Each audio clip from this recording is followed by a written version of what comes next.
आमच्या विरुद्ध पत्रकं काढतात, तुमच्या गावात आले असतील, पत्रक काढतात, सगळं करतात महाराज. आपण त्याच्याकडे लक्ष द्यायचं नाही. माझ्या जीवेची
हाच अभंग माझे वडील दर नेहमी म्हणायचे.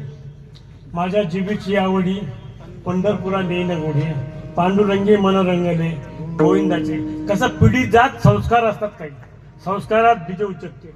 कलाकाराची जर पिढी असली तर त्याच्या पुढच्या पिढीमध्ये आपोआप कलाकार येतात. एखाद्या वादकाची पिढी असली तर पुढच्या वादकार येतात. एखाद्या चित्रकाराचं जर कला असेल मुलांमध्ये आपोआप चित्रकार येतात.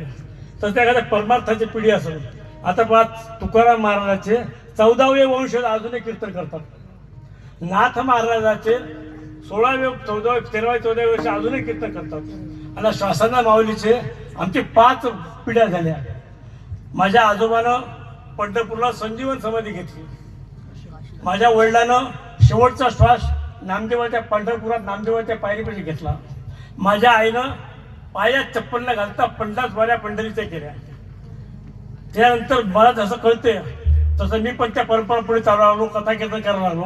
हा माझा मुलगा समोर बसलेला आहे, हा सुद्धा उत्कृष्ट कीर्तन करतो. आणि पुढच्या वर्षी भाकरवाडीला हा माझा नातू बरोबर आणलेला आहे. पुढच्या वर्षी याचं कीर्तन भाकरवाडी बसले. हा